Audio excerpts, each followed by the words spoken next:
तो दोस्तों झारखंड सरकार का एक नया अपडेट आया है। जितने भी स्टूडेंट 10th में पढ़ते थे, जो अभी हाल ही में एग्जाम फरवरी से चल रहा है, 11 फरवरी से, जिन्होंने हिंदी का एग्जाम और साइंस का एग्जाम दिया था, उसका क्वेश्चन पेपर लीक होने के कारण जो एग्जाम था वो अब रद्द कर दिया गया है। यानी कि आपका जो एग्जाम था, हिंदी का एग्जाम था और साइंस का एग्जाम आपने जो दिया था, उसका क्वेश्चन पेपर लीक होने के कारण आपका जो एग्जाम आपने दिया था वो एग्जाम रद्द हो चुका है।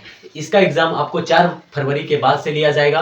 यानी कि जो आपने 2 सब्जेक्ट का एग्जाम दिया था वो आपका ये रद्द कर दिया गया है। इसका जो एग्जाम है वो 4 फरवरी के बाद से लिया जाएगा। बाकी बात जो आपका संस्कृत का एग्जाम है और इंग्लिश का एग्जाम है, हिस्ट्री का एग्जाम है, उसका एग्जाम अभी कंटिन्यू लिया जाएगा। उसके बाद एक नया नोटिफिकेशन झारखंड सरकार लागू करेंगे। उसमें आपका एक डेट आएगा कि आपको इस डेट को, यानी कि 4 फरवरी के बाद एक डेट आएगा और उस डेट में आपको हिंदी का और साइंस का एग्जाम देना है। तो चलिए आगे बात करते हैं कि ये क्वेश्चन पेपर वायरल क्यों हुआ, मतलब कहां से हुआ, उसके बारे में आज हम लोग आगे बात करेंगे। तो चलिए, और इसमें झारखंड सरकार का क्या कहना है वो भी जानेंगे। तो इससे पहले कि हमारे चैनल में आप नए हैं तो चैनल को सब्सक्राइब कर लीजिएगा, वीडियो अच्छा लगे तो लाइक एंड शेयर जरूर कीजिएगा। तो चलिए, तो जैसे कि दोस्तों देख सकते हैं कि झारखंड बोर्ड ने गुरुवार को होने वाले साइंस और हिंदी की परीक्षा को कैंसिल कर दिया गया है।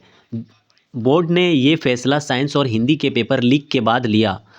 दरअसल 10वीं कक्षा के साइंस का पेपर गुरुवार को लीक हो गया है। इससे पहले मंगलवार को हिंदी का पेपर भी परीक्षा से एक दिन पहले ही लीक हो गया था, जिसके कारण जो है वो ये परीक्षा अब रद्द कर दिया गया है। यानी कि जो आपने जितने भी स्टूडेंट 10th क्लास में पढ़ते थे और जिसने भी हिंदी और साइंस का एग्ज़ाम दिया था, उसका जो ये क्वेश्चन पेपर लीक होने के कारण ये एग्ज़ाम रद्द कर दिया गया है। और ये एग्ज़ाम जो है वो आपको 4 फरवरी के बाद एक डेट निश्चित निर्धारित करेंगे जैक बोर्ड, और उसमें आपको ये एग्ज़ाम देना पड़ेगा। ठीक है, तो आगे बात करते हैं।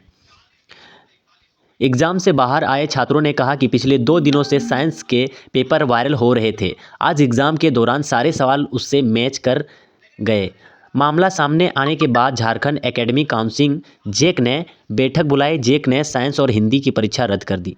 छात्राओं के मुताबिक परीक्षा के 2 दिन पहले ही साइंस और हिंदी का पेपर राज्य भर में व्हाट्सएप पर वायरल हो रहा था।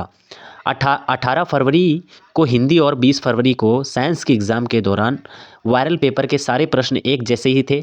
छात्रों का आरोप है कि पेपर 350 रुपये में बेचे गए थे। यानी कि जो ये पेपर था वो 350 रुपये में बेचा गया था, और ये बिल्कुल भी ये जो एग्ज़ाम दिया था वो अब रद्द कर दिया गया है। ठीक है, तो दोस्तों ये जो आपने एग्ज़ाम दिया था वो एग्ज़ाम बिल्कुल रद्द हो चुका है। आपको फिर से तैयारी करनी पड़ेगी, और जो आपका भी संस्कृत का एग्ज़ाम है वो उसका आप तैयारी करिए। ठीक है, तो आज के लिए इतना ही। अगर चैनल में नए हैं तो चैनल को सब्सक्राइब कर लीजिएगा। वीडियो अच्छा लगे तो लाइक एंड शेयर जरूर कीजिएगा।